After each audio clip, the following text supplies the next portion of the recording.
Hello. Welcome to a Q&A. Hi, folks. As you can see, I'm joined by Janja Garnbret. I'm really trying to hide how starstruck I am. We're in a very fancy hotel in London. Janja is visiting just for today, right? Yeah, actually, just for today. So, very kindly, Janja has freed up 30 minutes and we've got a little bit of time to do a Q&A. And then we're doing a film screening of The Wall, Climb for Gold. How many times have you seen this film now? I've seen it like several times. This will be probably my 7th time seeing it. Wow, still enjoy it? Yeah, I do still enjoy it. Sweet. I'm really excited when I come to the end of the film. Yeah? It's pretty exciting. To see what happens. Yeah, exactly.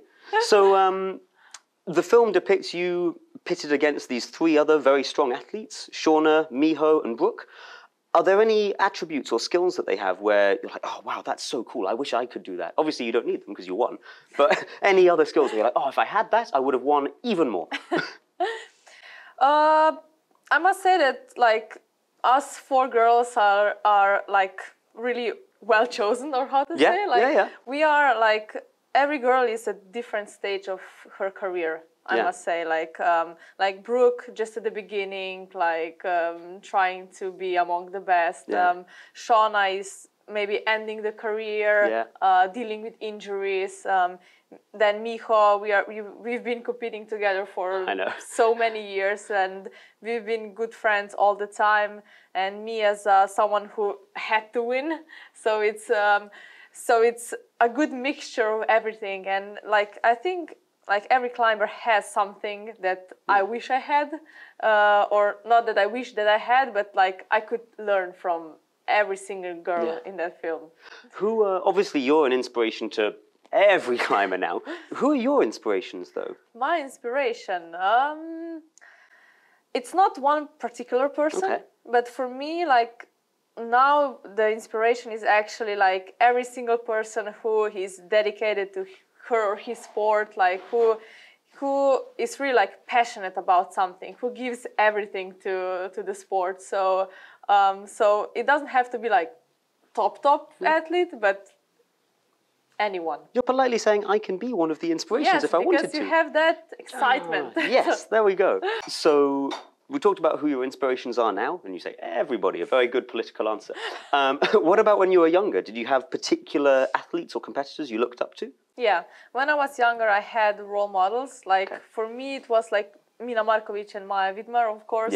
They were the best. So I wanted to be like them. I wanted to have results like them. I watched every single video on YouTube, and I just wanted to climb like them. And then it's funny when your role models become your rivals, and it soon happened, and it's amazing. And I'm still looking up to them. I mean, they are amazing. And not just Mina and Maja, but also like Anna Stör was my inspiration. Wow. And also Akio Noguchi, she is a legend. Like I mean, like competing for so many years, being always at the top, like always adapting to different styles. She's amazing. Wow, good choices. Yeah, lots of strong athletes, and really cool that you now get to climb with them as well.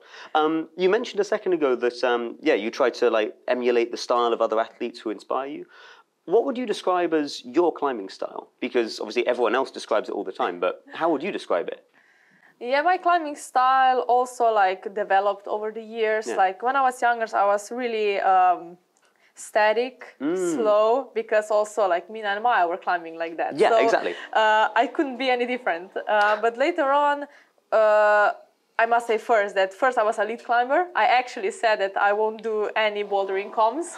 I actually said that. Really? Yeah, when I was younger. I mean, I just wanted to What didn't appeal to you about bouldering comps? Yeah, Mina and Maja were doing just lead comp. Yeah, fair enough. Yeah, so I also wanted to be like a really good lead climber. So I said that actually I didn't have like a wish to compete in bouldering competitions.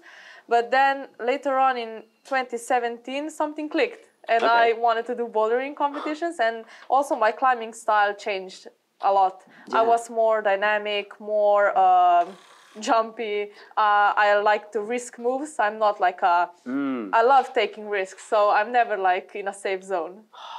I think it will be really interesting that a lot of people who view themselves as very static climbers, they really struggle to get to grips with dynamic movement. And I think hearing you say that you used to be very, very static and then you changed your style completely will be really inspiring for a lot of people.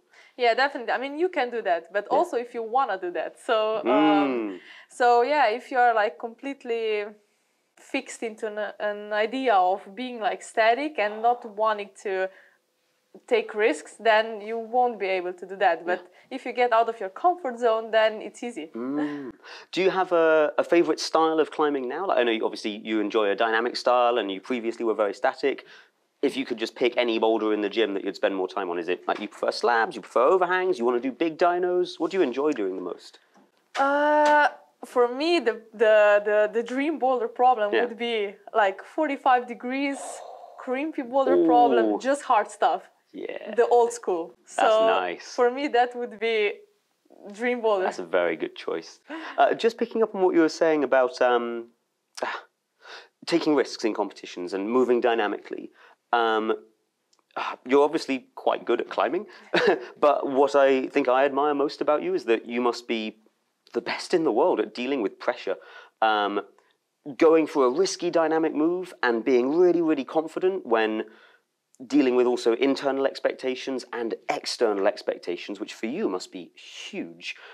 How do you do this? I struggle with external expectations, and my external expectations are quite low. No one's expecting me to win the Olympics and win every competition by a mile. How do you manage this? Actually, maybe it's because I was pushed into this quite early. So my first ever competition was when I was 14, so in 2013. It was European Youth Championship and I won. And ever since, I had to win basically every competition I entered. Yeah. And for me, it's usually like, I don't care what people think. Yeah, which is good, very helpful. That's very good, yeah. And I try to take, like when someone says, yeah, of course you will win, or you already have a gold medal around your neck, I try to take it as a positive, like, you really believe that I can do it. Like, I try to take it as a support. Okay. But for me, usually the biggest expectations I have is from me. Yeah. So I expect myself to win. I expect to be at my top performance at a competition. So actually I'm putting a lot of pressure on myself, like not from others actually, but from the sound of it. From myself, yeah. How do you manage it when you feel like you're not meeting those expectations? Because you have very high expectations of yourself. I have very high expectations. So if you have a training session or you're in a competition and you just feel like, oh no, I'm not as strong as I want to feel, what do you do? That's a hard question. Yeah. No, I'm a perfectionist and I really want to be at the top, at my top performance every single time. But sometimes it's not possible because of different factors. Like, is it like a bad day or whatever? So I'm learning to be patient with myself because I'm not a robot. I am a human. So I try to be gentle with myself also on those days when not everything is going well. That's really good to hear. Because I think, I like to take the view of, you can't win every competition, can't smash every training session, unless you're like Janja Garnbret or something. But yeah, tricky for you. You mentioned perfectionism a second ago. And in the film that we're going to watch, you also say the phrase, my perfectionism could destroy me, which is a cool phrase. They use it in the trailer as well. Can you elaborate a little bit more what you mean by this? Yeah, climbing is all about precision. So every millimeter counts, everything counts, how fluidly you move, everything. So you have to be perfect, but not too much. Yeah. So when I said that my perfectionism can destroy me, I feel like sometimes I try to be so perfect that nothing goes well. So, like with perfectionism, you are slowing progress. Like if I wasn't perfect, then I would be progressing faster because I wouldn't be thinking about I need to do this perfect. I need to be this perfect. I need to have this much endurance. I need to feel like this on that crimp. So, with all those thoughts, you can slower your progress. So yeah, that's why I said it. It can destroy me. Because I think, we talked about it a second ago, the idea of, moving really precisely, moving really fluidly. I often describe it when I'm coaching of, when you do climbing well, it should feel like dancing. And when it's not going well, it feels like wrestling and you have to make horrible faces. But actually now I've discovered, no, it's not when you're doing it well or doing it badly. It's just sometimes it's an ugly wrestling match. Sometimes you have to fight hard. How do you practice the two, though? Because I've seen videos where you make a move look really, really easy, But then I've also seen a video where it doesn't look easy and you're clearly just not ever letting go, even though it doesn't look so good. Do you spend much time training those two different things? I think you are not actually training those two things. Sometimes, like when you start training, something feels super hard. You are basically wrestling on the wall. But later on, after 2 months, when you get stronger, the same thing feels easy, and then you move fluidly. And I mean, training is it's not always pretty, so you have to try hard, you have to make ugly faces, so it's not all about like how fluidly you move, but yeah, on competition you don't see that, or like on the videos on Instagram you don't see that, but it is like that. I make ugly faces, so sometimes it doesn't look good. Speaking about your training, there's a scene in the film where we see you and your coach working together. And I've seen the film once before, and everyone I watched it with was like, oh, the coach is so mean. He's so mean to Janja. And I was watching it going, oh, it's almost word for word what I said in a session yesterday with one of my regular students. How do you feel working with your coach? Is that normally how it goes? No, that training session was one of my like bad training sessions. Like nothing went well. I was like pissed and frustrated about myself. So when I'm frustrated, Roman, my coach, he's also like pissed, but not about my climbing, but the fact that I'm pissed about myself. So that's where my perfectionism comes into the play. Because the frustration just stops you actually focusing on practicing and being better. But he's the best. Like he's the best coach in the world. Like he picks me up when I'm feeling down, and he's just like there for me all the time. And that's how it should be. And like. It's not like he's in the video. No, I didn't think he was being that mean. I was watching it going, yeah, Janja's saying she can't do the move, and that negativity is why it's not working. He should be yelling at her. I mean, when we are having fun, we are always having fun on training. Exactly. But when we are working hard, and that is hard working. So aside from what we see of you and your coach working together, what does your training actually look like? Do you spend all your time hanging on a fingerboard? Do you spend all your time meditating? Do you actually just practice bouldering all the time? What do you do on a weekly basis? Fun fact, I do 95% of my trainings on the wall. Yes! I'm so happy. So I'm doing maybe, I'm not doing any fingerboarding. I'm not doing any fitness, nothing. So just like basically, I'm training 6 times a week for 4 hours on the spray wall. And that's it. I'm so refreshed to hear this, because I think nowadays with climbing, there's so much focus on the physical side of it and always fingerboarding and doing conditioning, but it's a skill-based sport and you can gain strength while you do it. So I'm very, very happy to hear that I'm also on the path to be an Olympic champion. I'm doing the same as Janja. I just climb all the time. Excellent. Exactly. I'll keep doing the same. So when the Olympics was first announced, did you immediately think, obviously, this is what I'm going to do, or did you take a little bit of time to decide if you wanted to do it or not? No, the decision was clear. Okay. I wanted to do the Olympics for several years before. Oh, right. But when they were announced, I think it was 2016, I mean, of course, I wanted to qualify. I even wrote a post like, see you in Tokyo. But yeah, I mean, I didn't completely focus on it yet, like right away, like especially on speed. But I had it all in my mind all the time. Okay. And are you going to do it again in a few years? Definitely. That's the goal. I thought so. I mean, Paris is close. Yeah. It may seem far. It's still 2 years, but it will be here sooner than expected. So, yeah, definitely Paris is my big goal. I can't wait to watch again. And training and preparing for the biggest climbing competition ever would already have had a huge amount of pressure on you. Did it change the experience at all, having a film crew following you around and filming the whole thing? Did it make it any more difficult, or the same for you? At first, when they came up with this idea, to be honest, I wasn't really fond of the idea, because as an athlete, you're used to the cameras on competitions, interviews, this and that. But when you're training, you want to have peace. You want to do your thing, and you just want peace. But then they were like filming training, private life with family, friends. But I have to say I developed a good relationship with Nick, the filmer, and he was very respectful. he knew that my priority is training and not filming. Yeah. So like later on, he was just there. I didn't even know he was there. Like he was just filming, doing his thing. I was doing my thing. So that's why there was a good scene, training scene in the film, because that was like a true training when not everything was going well. So it was great. I have to say, like, great. And the competition itself. I remember seeing your post afterwards, which I really enjoyed reading it because, correct me if I'm wrong, but the main focus of the post was saying it was really difficult just to focus on enjoying myself. And I think we all climb at our best when we're enjoying ourselves. How did you focus on enjoying yourself at such a big competition where it had been all this preparation, all this pressure? Do you have any tricks or little rituals that you do to focus on just being in the moment? I don't have a ritual. Maybe if you were like filming me, then we would probably see my ritual, but I don't know. But yeah, it's this competition was massive, so it was really hard to just like focus and have fun. Yeah. I kept telling myself like it's just a normal World Cup, just a normal competition. I like that. That's the low pressure version for you. It's just a World Cup. It's fine.